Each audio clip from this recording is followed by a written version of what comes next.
How long did you work for the DOJ?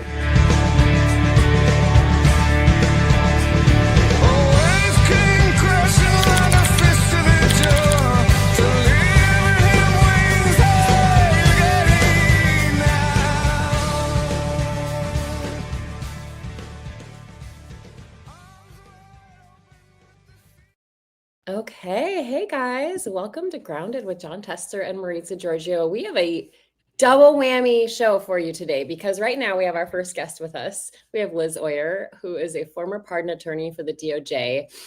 She was actually fired from her job, Senator, because of Mel Gibson.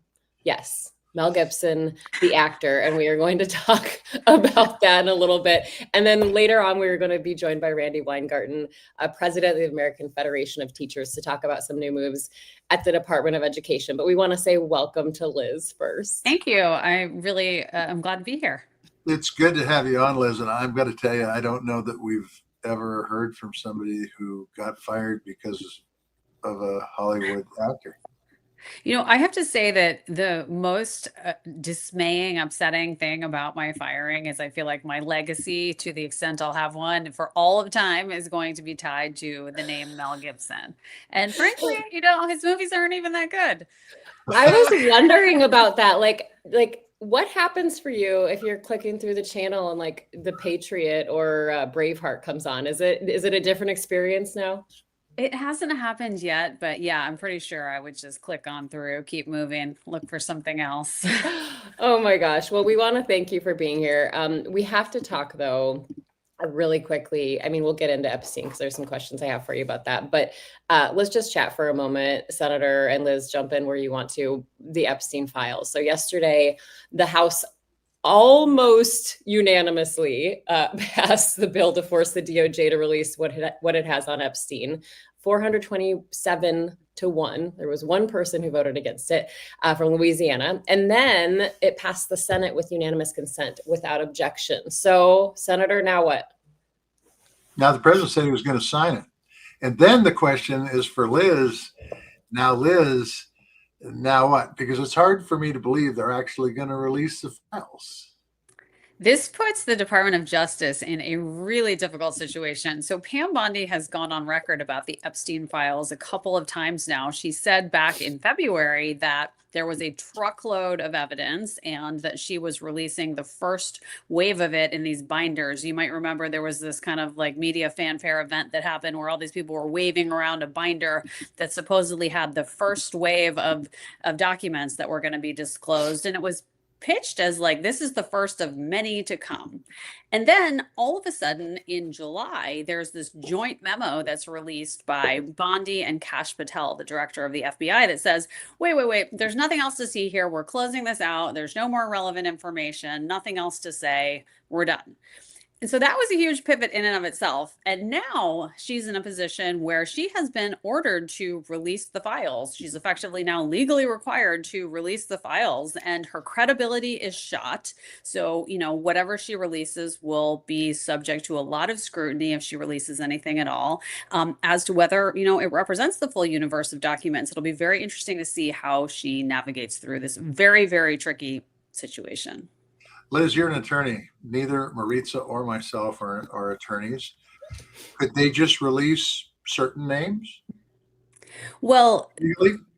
that wouldn't be in the spirit of what the Congress is directing them to do through this legislation that passed, but certainly they could do that, and they very likely will go through there and decide how do they want to prioritize the release of these documents, what do they want to redact from the documents. There are certain legal requirements that require them to protect from public disclosure certain types of information that would include information related to victims of crimes, as well as certain personal identifying information.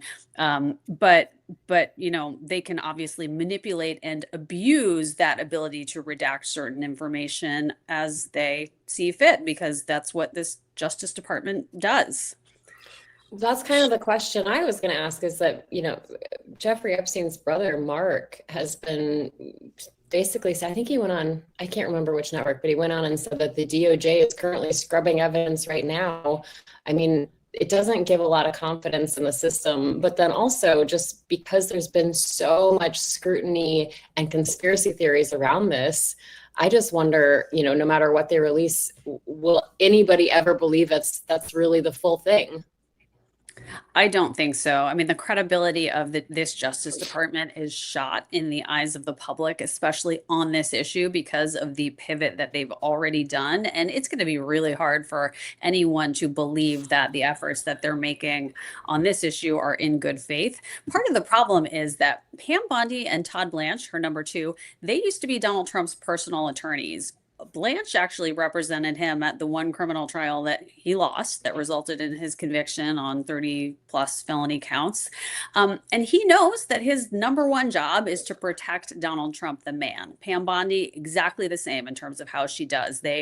How she does her job. They put the interests of Donald Trump, the man, consistently always above the interests of the American people. They are running the Justice Department like it is Donald Trump's personal law firm. And that has happened at every stage of every controversial proceeding during the 10 or so months that they've been in office. And there's no reason to believe that they will handle this issue any differently. It'll be interesting to see whether they can get away with that in the eyes of a very interested public in the same way that they've been able to get away with that in the past.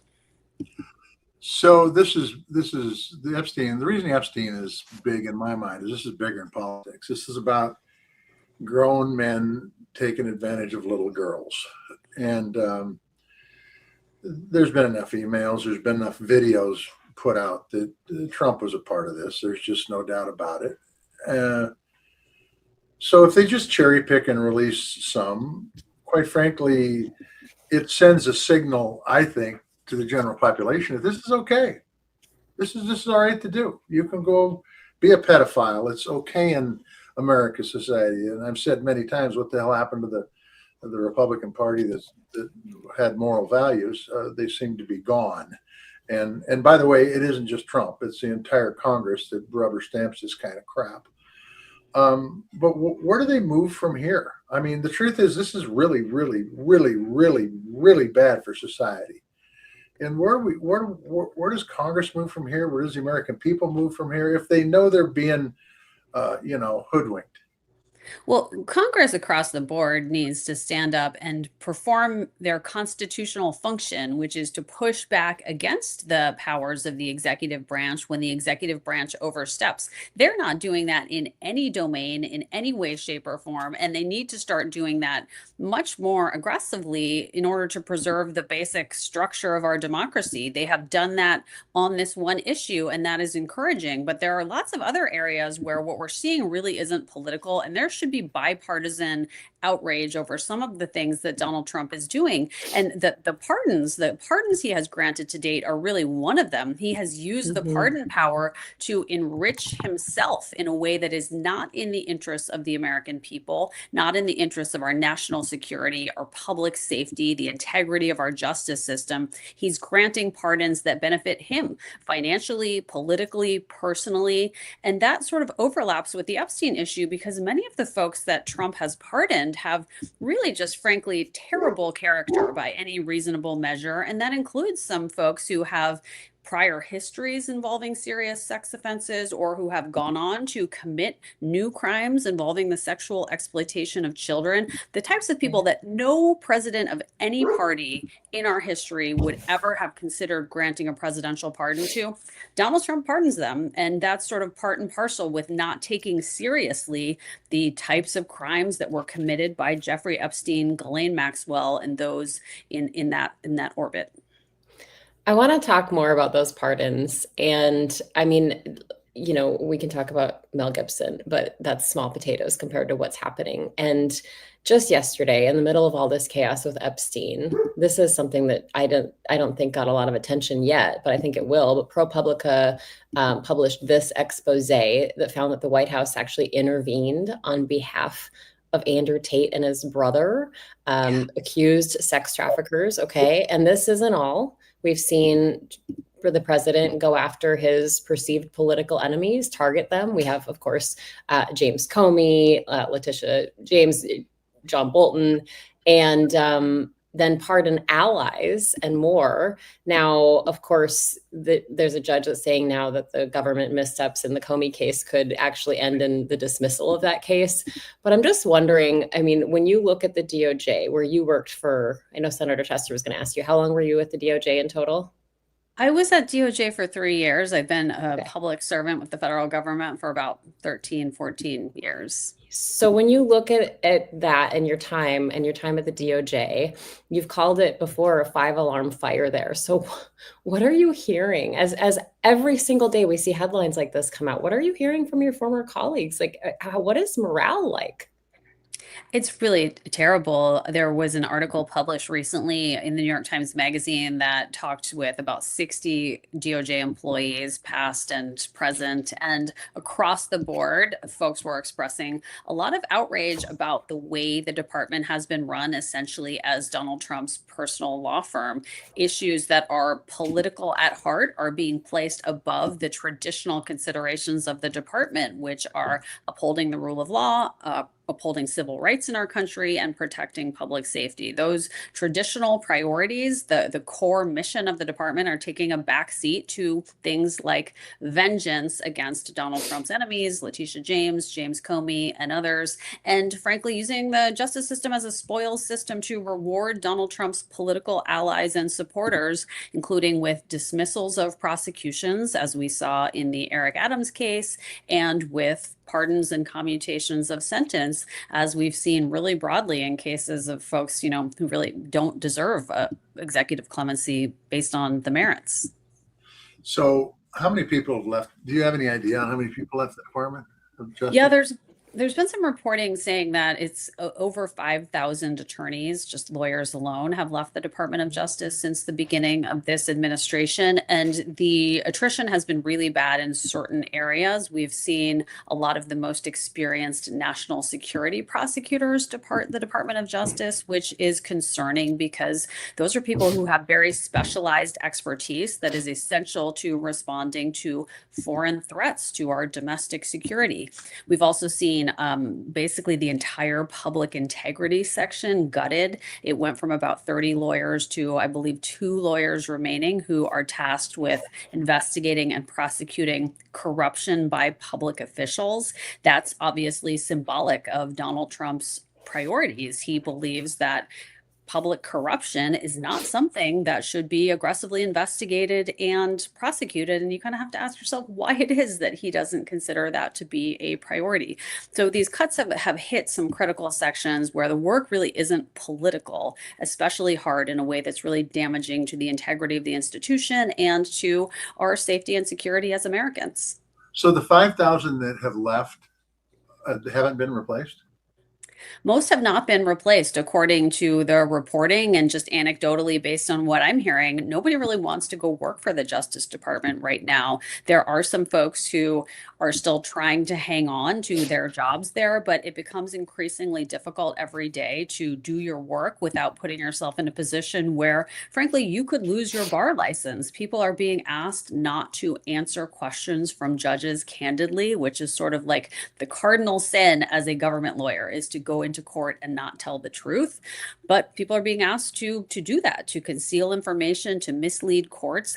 The Deputy Attorney General, Todd Blanche, gave a speech to the Federalist Society a week or so ago in which he said, "We are at war with the judges. The judges are trying to rein in the president's political agenda, and we need to get people into the Department of Justice who are prepared to do battle with them, go to war against the judiciary in this country," which is just a terrifying way of thinking about how we operate as a democratic society.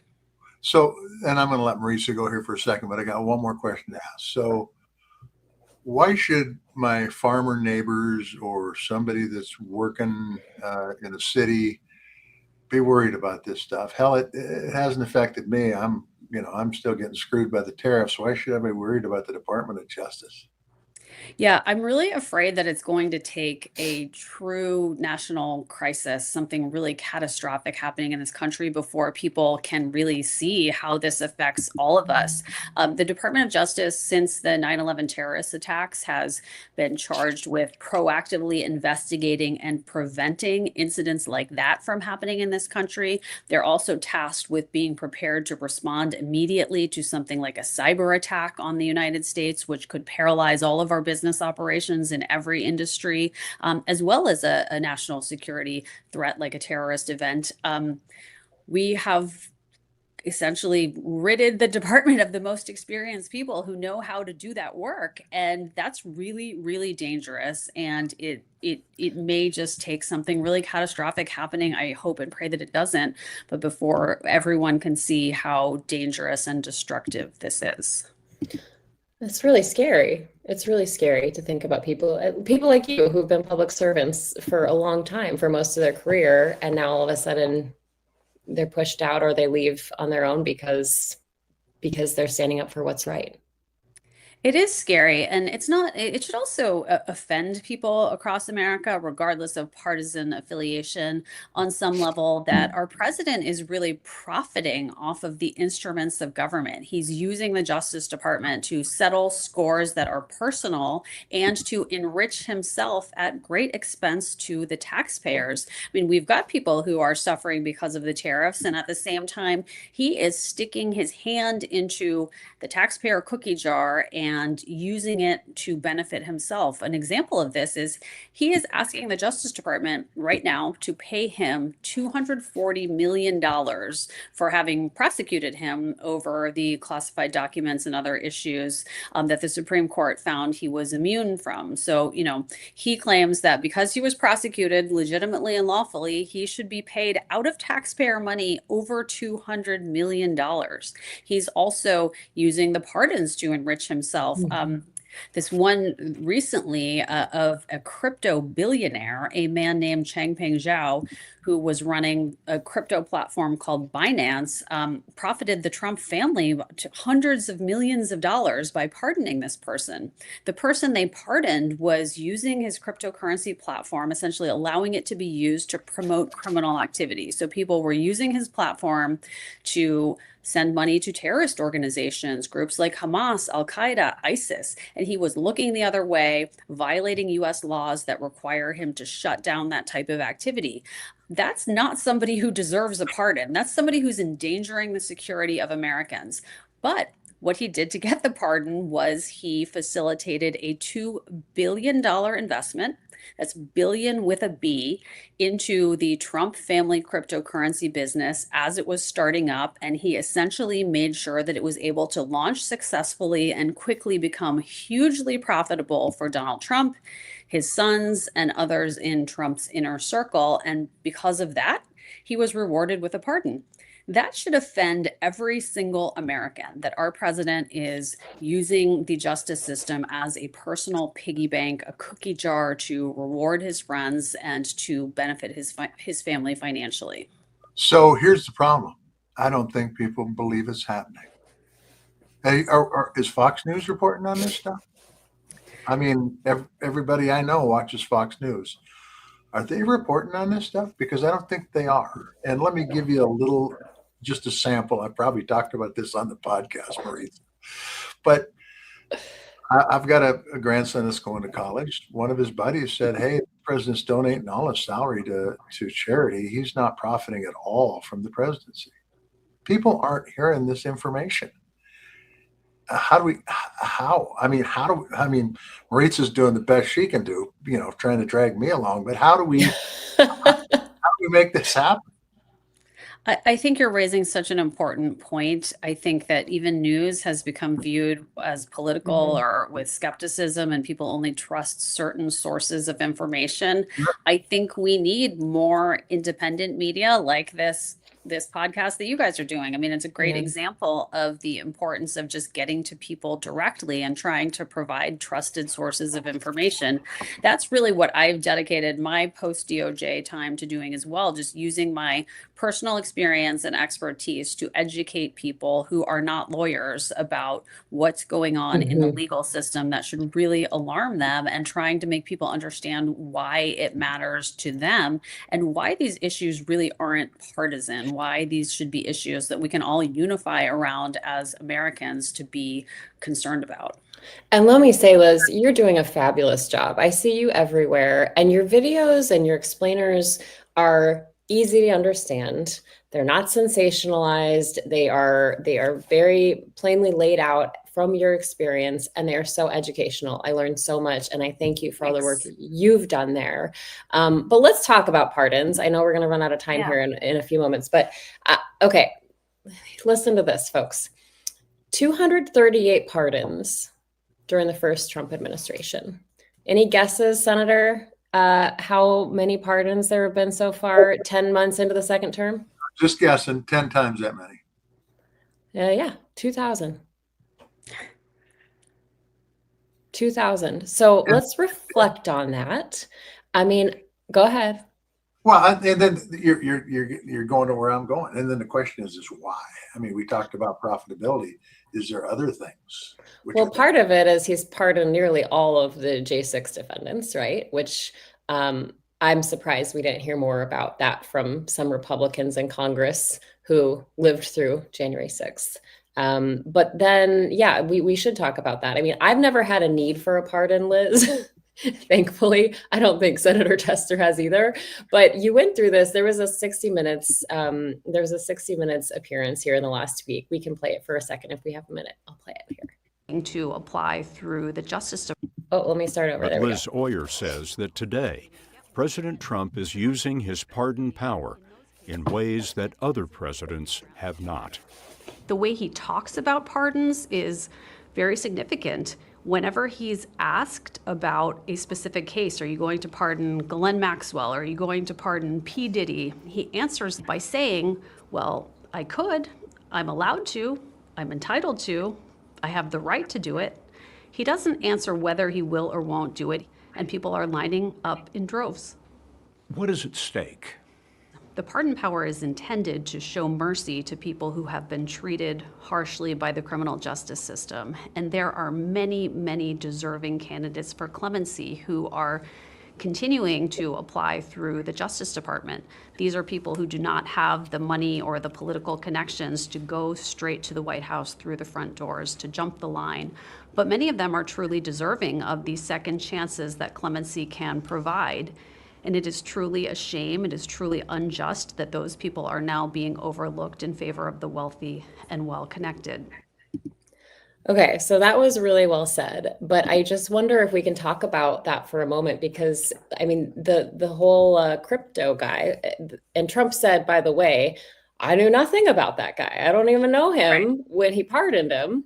He also said he didn't know Epstein too. So I mean, there's credibility. Yeah. But I mean, what you're saying is there's a process, and that 60 report found that like a lot of these processes are not being documented. They're not available to the public. Like explain that a little bit more for us, because that's shocking to me. Yeah, there is a process that has existed for over 100 years where the Justice Department vets applicants for clemency and makes recommendations to the president. At the end of the day, the president doesn't have to follow those recommendations, but if clemency is recommended by the Justice Department, you can be sure that that person has been very carefully vetted, and a pardon is not granted to somebody who has demonstrated bad character or bad conduct, or who is believed by DOJ to be likely to commit future crimes. Pardons are recommended based on merit. You really, really have to work hard and distinguish yourself to earn a recommendation for a pardon from the Justice Department.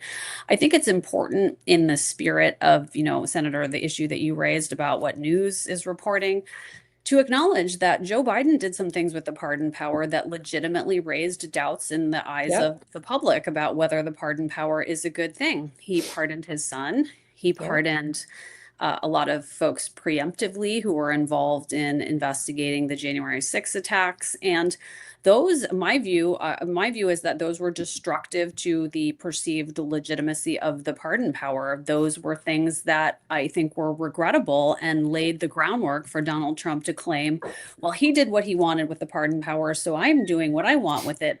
But what's different about what Trump is doing is that he is wholly ignoring the normal vetting process as well as the traditional criteria for making pardon decisions that have been in place for, like I said, 100+ years. And he's granting pardons not based on merit, but across the board based on politics and wealth and considerations that are personal to Donald Trump. He has totally lost sight of the basic principle that the pardon power is supposed to be used only in the interests of the American people. So that's the difference there. Joe Biden, he granted some pardons to people who were very deserving. I, during my time as pardon attorney, visited a number of prisons and met some of the folks who went on to get pardons. And there are a few that really stick with me. There's a Vietnam veteran named Nathaniel Dean, who was 74 years old at the time he received executive clemency. He came back from Vietnam addicted to drugs. He earned numerous commendations for his honorable service in Vietnam. And because of his drug addiction, when he returned from service, he got involved in drugs.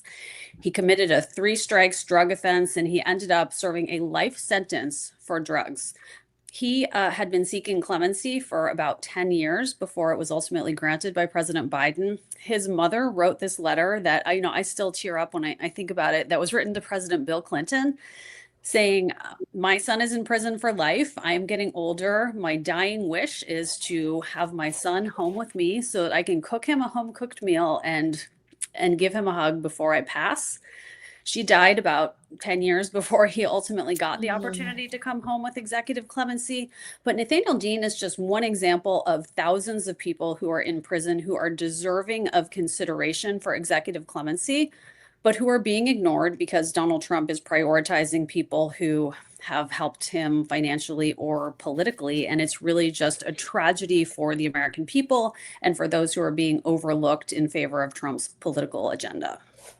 Just pay to play. I do want to ask you, in that 60 Minutes piece, they reached out to the Department of Justice and they released this statement that basically called you a disgruntled former employee and that everything you've said is categorically false. We don't need to say the whole statement, but are you worried? Are you worried they're going to come after you? So I think it's a badge of honor these days to be called a disgruntled former employee by the folks who are effectively burning the Justice Department to the ground. It does not bother me at all that they said that. I think that what's really notable about what they don't say, which is they don't disagree really with the substance of anything specific. They just chalk everything up to, this is a disgruntled former employee, so therefore they must not be telling the truth, I guess. That doesn't bother me at all. I feel like this Justice Department is very vindictive, and I'm well aware of that, and I have seen what they're capable of. But, standing on principle is never the wrong thing to do, and I have no regrets about the way that I have proceeded since my firing. It's been an odd experience because there aren't as many people speaking up as I would have thought, but I think, federal prosecutors are trained to let their work speak for itself and not to speak to the media. I'm not somebody who had any experience speaking with the media or doing interviews like this before my firing, but I think that what's going on in the Justice Department is just so dangerous and so really fundamentally imperils the future of our democracy that I couldn't live with myself if I didn't speak up about what's going on. Let me ask you this: politicians have a bad rap. Most people think they're on the take, or at least a lot of people do. Don't represent them. There's some truth to all of that, by the way. But the question is, Liz, this really gives lawyers a bad name. I mean, if you got lawyers out there that have been told not to break their oath and to lie, and they do, doesn't that put a scar on every attorney that's a good, honest attorney that's doing the right thing? Well, it just shows the lack of leadership at the Justice Department. It sets the tone in a way that, you're right, really just does sort of disgrace the entire legal profession. It came out today from the hearing in James Comey's case that someone in the Deputy Attorney General's office had instructed this lawyer arguing in court not to answer specific questions from the judge, including the question of whether there was a memo out there in which career prosecutors recommended not to bring this case against James Comey. That is just showing that this is coming from the very, very top of the Justice Department. The leaders of the Justice Department are telling people that your oath to uphold the Constitution and the law is secondary to the political agenda that we're here to enact. And that essentially makes the lawyers no different from political operatives. They're political operatives first, and lawyers and servants to our country second, or really maybe not at all.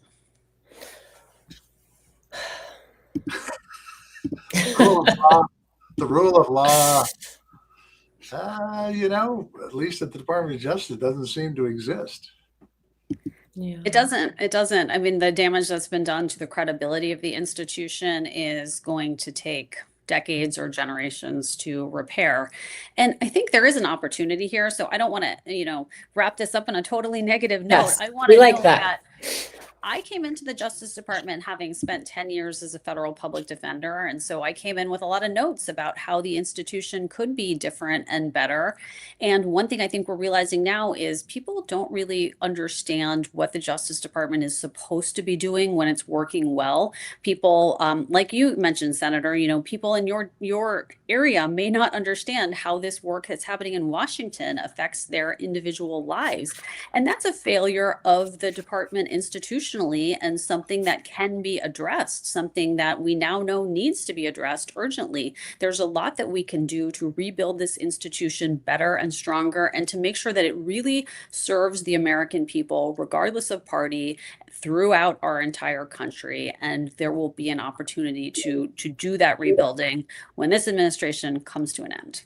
Liz, let me just ask you one quick viewer chat question. And we have our next guest, Randy, waiting. And we thank you for your patience, Randy. But this, Herman Jacobs wants to know, is it possible that Trump could have already issued a secret commutation of Ghislaine Maxwell's sentence that's already been ordered, but that sets the date of Maxwell's release to be his last day in office? Is that a possibility? Yeah, so I'm not a conspiracy theorist in any way, shape, or form. I actually think there is a real possibility that there are more pardons that have been written that we do not know about. And the reason I think that is that the pardons are no longer being announced. In the past, even in Trump's first administration, there was always a press release that accompanied the granting of a pardon so that the American people were informed, this person has been pardoned and here's why they've been pardoned. That's no longer happening. The pardons are just kind of trickling out, and we're learning about some of them many days after they're actually signed, and we're not learning about them through official channels. They just pop up, here and there. And that does make me question whether there may be more pardons that we have not yet been informed of that have been signed and issued by this president. This is another area where we really need Congress to do more to demand transparency and accountability. The pardon power is in the Constitution, so the only way to limit it or take it away from the president is to amend the Constitution. That's a very big ask right now, given that, it took Congress weeks to even be able to negotiate a budget till January. But Congress really could very easily demand some transparency and accountability around pardons, require that the president inform the public promptly when he grants a pardon, and explain why. Explain what is the rationale and how does this serve the people? You're right. If Congress did their job, they would do that. Do you think the president would obey anything Congress does right now?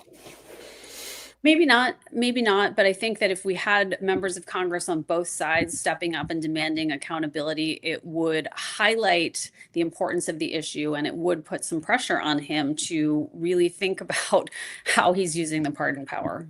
Look, Liz, I couldn't agree with you more. I think that if there's been one thing that's been an incredible disappointment, it isn't Trump. Trump told us what he was going to do, and he's doing it. It's Congress for not applying any level of common sense whatsoever to this equation at all. They've been gone. They've waited for the courts to do their job, and the courts really haven't done their job. And so we've got a mess. Go ahead.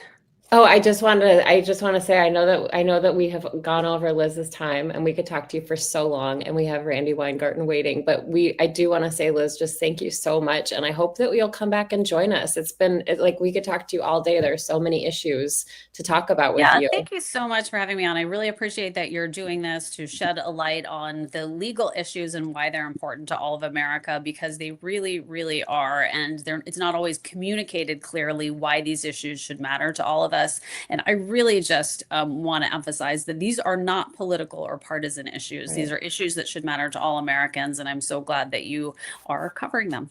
Well, and same to you. We have a lot of Liz fans in the chat, and we have a lot of people saying that they're really coming to this platform for their news, which we really appreciate. So thank you, Liz. We'll do this Thank again you. soon. Great. Thanks. Thanks, Liz. Okay. All right, Senator, let's bring in Randy. She's been waiting patiently. Hi, Randy. Hi, how are you? Welcome. You are live with us here on Grounded. Sorry we went a little bit long No with Liz, but problem. there was so much. I was in traffic anyway. Evidently, MBS being in Washington means lots of road closures. So I'm glad. So I was glad for that. I was glad to listen to Liz, I'm a big fan of hers. So yeah, she's great. And we do want to let our followers know, go make sure you go follow, like, subscribe to Liz Oyer, Yeah, because she yeah. really is just a wealth of knowledge about this issue. Did you have any takeaways, Senator, you wanted to talk about before we move on to education? The only thing I'd add, and if she was on, I think she would agree, is that those out there that don't think this is important, when your bank account gets frozen because of a cyber attack or your personal information gets stolen, more than just Doge stealing your information, but other people get it. I'm talking about everything from Social Security to you name it. It becomes real, and that's really the problem here. There are bad guys out there that are looking to destroy this country, and we're taking the cops off the beat. It's a huge problem. It's a huge problem. And if you're looking for anarchy, man, oh man, this is right up your hallway. All right, well, let's pivot. It was just a great chat. We want to pivot here. We have Randi Weingarten, of course, the president of the American Federation of Teachers, back with us, her second appearance here on Grounded, and we welcome you, Randi. There was a lot of news yesterday. Of course, you just mentioned it. We saw the Crown Prince of Saudi Arabia in the Oval Office. That's where President Donald Trump basically said that MBS had nothing to do with the killing of Washington Post reporter Jamal Khashoggi. That's something that American intelligence determined, that Mohammed bin Salman ordered the murder of Khashoggi. We had a federal court in Texas say that they could not use the GOP favored gerrymandered maps. That's something the governor there promises to appeal to the Supreme Court. But this headline might not have gotten a lot of attention because of all that news. But we have this, which is that the Trump administration announced steps to further dismantle the Department of Education. It didn't make a lot of headlines because of everything else that was going on yesterday, but we wanted to chat with Randi Weingarten again, because last time you were on, Randi, we talked about these plans. We talked about the plans to dismantle the Department of Education and what it means. So let's talk about what this new step means on a more granular level. Like, what does it mean to my kid in public school? Right. You notice they didn't do this before the election, before the November election. I mean, because, the 65% of Americans squarely oppose eliminating it, including 64% of independents. But let me actually take a step back, which is, my members hate bureaucracy. So if so they would not normally be opposed to, like, trying to do something that is more efficient or effective, just like the senator wouldn't be opposed. Like, if they had an idea for making something more efficient or effective, or talk to us about how you do that. That would be good news, and you would have Democrats, or you'd have my members basically saying hallelujah. But this is not that. This is basically getting rid of functions that people need in the Department of Education by, offshoring them essentially to other departments who don't know how to do that or what to do. And so it is effectively yet another way of basically abandoning our kids. And that's what, and from the last time I was on, that my union was not in favor of actually having the Department of Education. We actually thought it should stay. Al Shanker thought it should stay within HEW because we thought that kids should be nested with their families and with their parents. So and it should and but you can't actually get rid of really important functions by doing this kind of show and tell, and will take the Congress to do it. So this is just more chaos, more dispersion, more disruption, because, and this is my bottom line, because they actually don't care about the future. They don't care about kids. They don't care about kids' futures. And that's their not just abdication of responsibility, but abandonment of the future is what I care about a lot. So you take SNAP. They think about what they've done in the last few months, getting rid of SNAP when they don't have to in the middle of a shutdown, um, going after Medicaid, the CHIP program, all the programs that actually help young people, going after colleges and universities, and basically trying to strip out all the research money, in exchange for, because they don't think that the colleges and universities are doing enough about anti-Semitism when they themselves do nothing about anti-Semitism. Look at what just happened, with the president justifying Nick Fuentes's interview with Tucker Carlson, and that and basically bollocksing up and tying into knots everything about student debt. So frankly, they don't care about kids. They don't care about what we need to do for kids and with kids. They don't care about that role. And that's what I take exception about, not trying to say, let's be more efficient. Of course, we should be more efficient. Yeah, I would even go further. I don't think they care about anybody but themselves. I don't think they That's, care about anybody but their billionaire buddies. yep, I don't think they give a damn about the middle class. I don't think they give a damn about family farm agriculture. I don't think they give a damn about public education. In fact, you know this well, Randy. I think they've been trying to distort for 20 years, and I think they may well get it done. And completely agree with you. what has made this country the greatest country on earth? Something that the president says he wants to do: public education. Exactly The right. great equalizer. And Exactly right. problems, you and I could list the problems of public education, and they would probably be the same list. But the number one at the top, and I'll just tell you this from being a former teacher, I got out of that business because I couldn't make enough money to pay the gas to put in my pickup to drive to work. I could make more money at McDonald's than I could being a teacher. The people who influence your lives as much or more than your parents, we're not encouraging people to go into that business. Okay. So what the hell do you expect? Okay. Right. There's some issues, but we can fix them, but they don't want to fix them. Correct. Exactly right.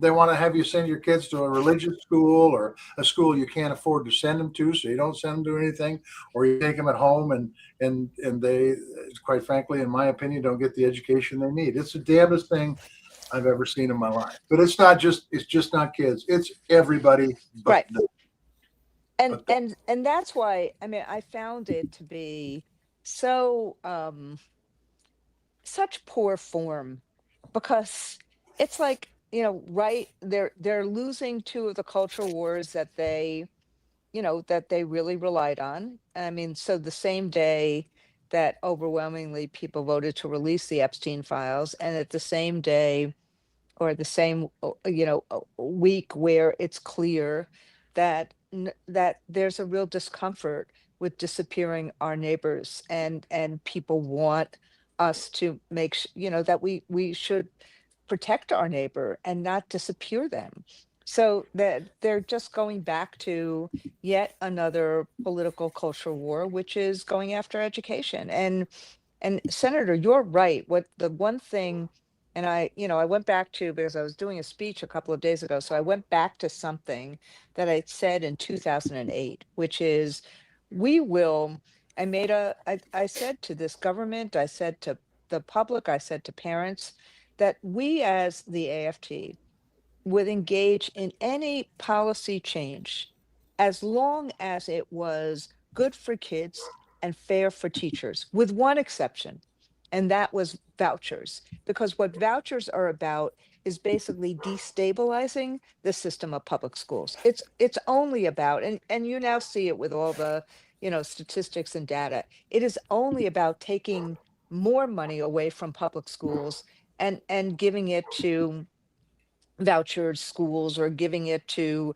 religious schools. And what you're seeing is there's not a real growth in the people that are going to alternative schools.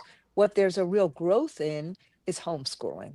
But it's taking away the pluralism, the education, the neighborhood public school. I mean, in your state, Senator, the neighborhood public school may be 25 miles away, but it Yeah, is the please. Yeah. center of community.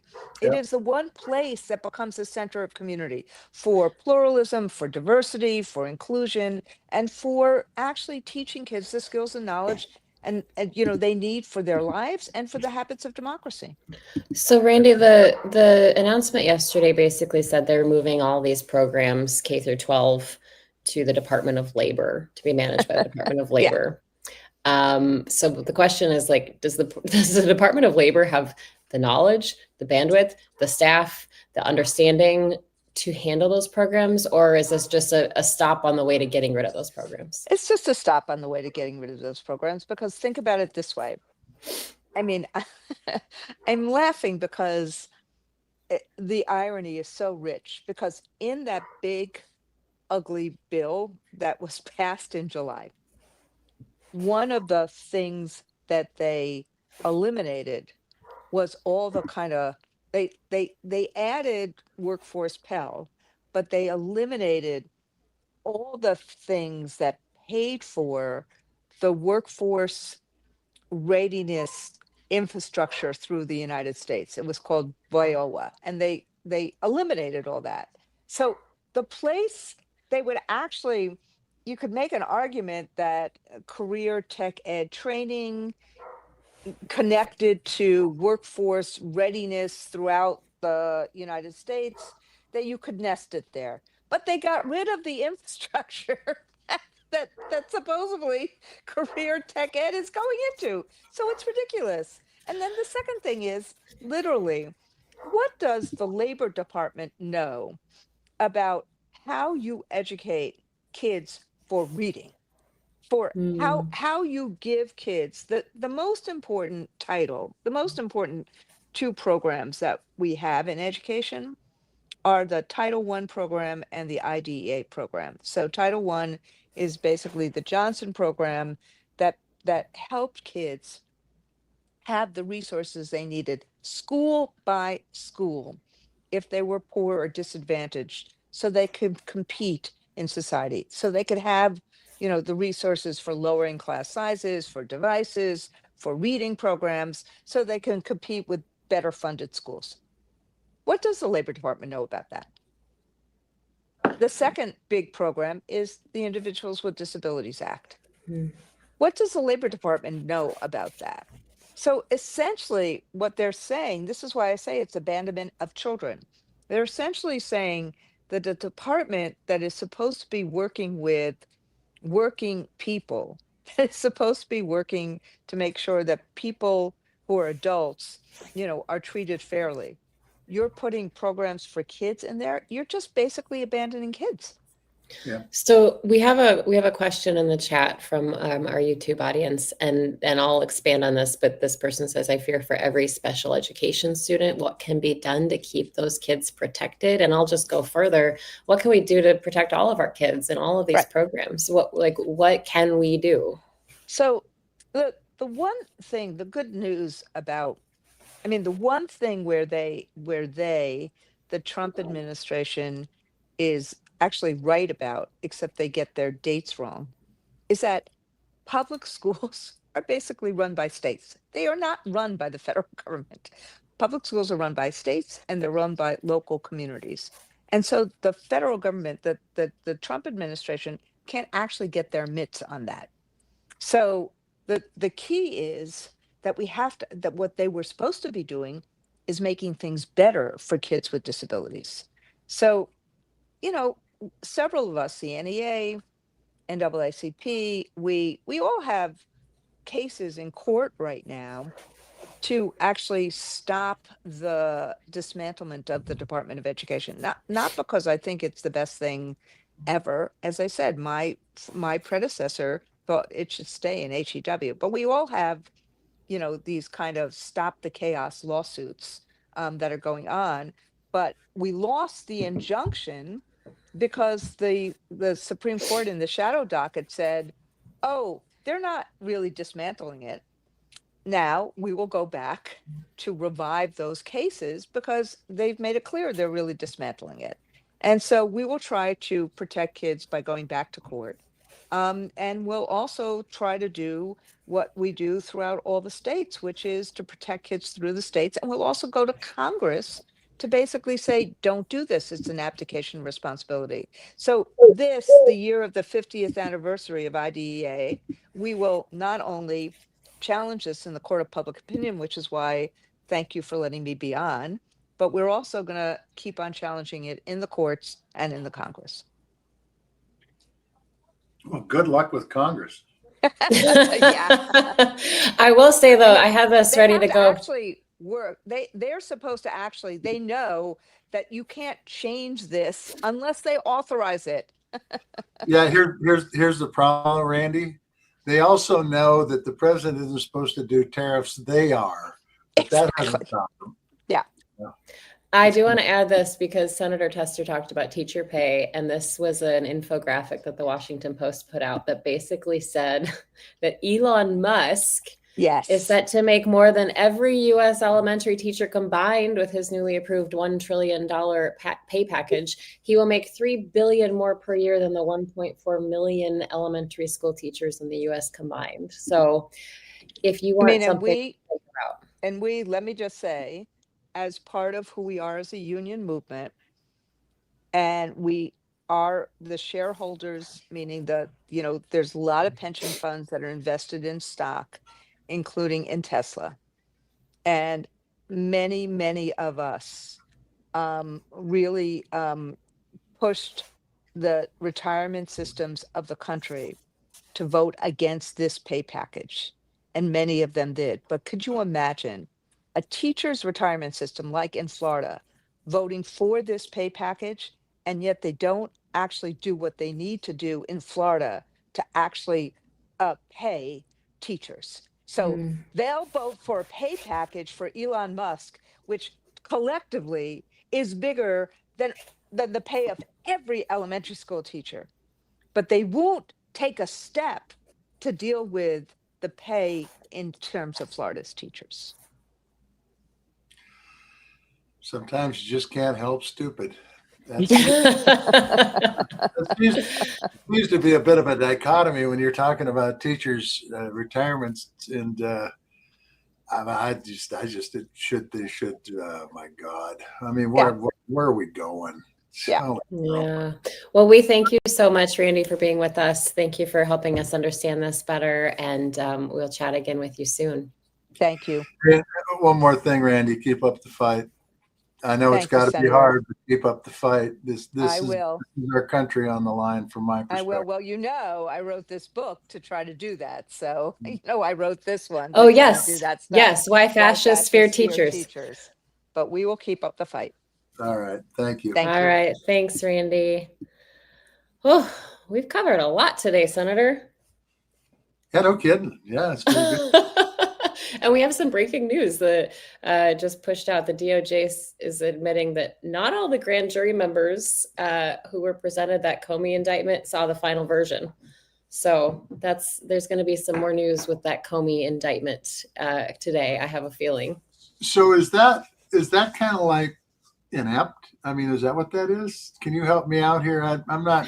We don't have Liz on grand jury indictments and that we kind don't. of stuff. But, would we call that inept? Is that what we would call that? I think that's a fair word. Basically, I mean, the judge has said that there were missteps, right? And now there's a new hearing out today where they're saying that the DOJ did not follow proper protocol in this indictment. Here's what I found. I find most of the time throughout my adult life that when you find people that they're inept at one thing, they're inept at everything. And what does that say about me? No. You're diamonds. I mean, you know. Thanks, but Senator. Liz Oyer talked about all this stuff that could be happening with cyber and all these potential attacks on the country, and all those people are gone. Man, I'm telling you what, this is craziness. This is just craziness. Man, oh man, it's nuts. It doesn't make any sense. But I want to tell you something that's good, okay? All right, let's hear it. So I just got back from Washington, D.C. I spent almost 2 days there. Visited with some friends, visited with a couple senators, got to see some friends, got to see Warner and Bennett, and nice. And just really good people. But I got to tell you something. I met somebody for the first time who's running for the United States Senate, and his name is Dan Osborne. He's running in Nebraska. And I got to tell you something. This guy's a working guy. He's a middle-class guy. His wife is a waitress. I was incredibly impressed by this dude. I did not meet him when he was running the last cycle, but I met him, and I just think that he's exactly the kind of person that's a middle-class working guy that understands the challenges that people are going through right now. I hope Nebraska puts him in office because I think he's exactly what we need, and somebody who isn't afraid to stand up and call bullshit. And I just wanted to say that because I was really impressed with this cat. He was normal. I bet he appreciates you saying that too. You don't find many normal people that are running for office and for the U.S. Senate, but he's normal. As normal as one can be. And he ain't a Democrat. He's an independent. And interesting. I think he's a good dude. Before that, you guys may have saw our episode. I can't put words together today. I haven't had enough coffee. Okay. Was this the one with the crow flying around? That one? Yeah, and the train. Yeah, you may have watched our episode that we did in person in Arizona. That was a fun trip. We've had a lot of people. I was going to tell you this. A lot of people clamoring, "Hey, bring your road show to come to San Francisco, come to Minnesota. What do you think? Should we keep this up? Should we keep traveling around and doing these? I think it's a great idea, and you know, now's the time to do it because when farming starts, I ain't going to be able to do it. So. Oh, that's right, and I can get out of the snow maybe. Well, yeah, but I thought you were a big skier. I ski. I wouldn't say I'm a big skier. I ski. Yeah, no, we had a lot of fun. Arizona was just great. People were great. And we thank everybody for their patience as we worked out some technical difficulties with our shows in Arizona. But let's see. Let me see if I can pull up my little thing here. We have our graphic. There we go. Attitude check. All right, you have a new one on. What do you have on today? Let's see your hat. It looks like, is it a parachute? It's a smoke jumper's hat. Okay? Yay! Fire season's over, but what the hell, you know? Listen, smoke jumpers are very, very, very impressive, important, critical to our fire seasons. And we have the Smoke Jumper Museum right in Missoula, Montana, where I live. Yeah, which is exactly where I got this hat. Several years ago. So it was good. I like it. Well, we just want to thank everybody for joining us. We have people in the chat saying Osborne is the man. And somebody says, assuming Trump lets us have free and fair elections, yeah. It's going to be a blue wave in 26. And then Karen wants us to come to Memphis. Michelle wants us to come to Sarasota. Look at that. We have invitations. So isn't Memphis where Elvis has his Graceland? Isn't that where Graceland is? Sounds right to me. Memphis, Tennessee. Yeah. I've never been to Graceland or Memphis. I don't think. Yeah. Well, it's because you always go to Disneyland, but that's okay. We won't. Well, that's true. That's true. That's my favorite place to dissociate. So yes, we would love to do that. We're going to talk more about that. When Senator Tester says he's going to go out on the road for meetings, I'm just going to say, hey, I'm coming along again. And Grand Forks, North Dakota, that's easy. That's a neighbor state. But we just want to thank you all. That's What? not good in the wintertime. Grand Forks isn't good in the wintertime, man. It gets cold there. I mean, hey, but that's okay. We got to be tough if you're from Grand Forks. Yeah, you are tough if you're from Grand Forks. So thank you for joining us here. We appreciate all the comments just of support and this community. It's really, it's just wonderful. It's wonderful to be in this community with you all. We want to thank everybody. We want to thank our guests, Liz Oyer and Randi Weingarten, for educating us on what is happening within these departments in our federal government. You can find us on Substack, Blue Sky, Instagram, YouTube. You can shoot us an email anytime at groundedpcast@gmail.com. And we want to thank our friends at Pearl Jam for letting us use their music. Anything else I'm missing? Tally ho! Woo! Thanks, guys. See you later.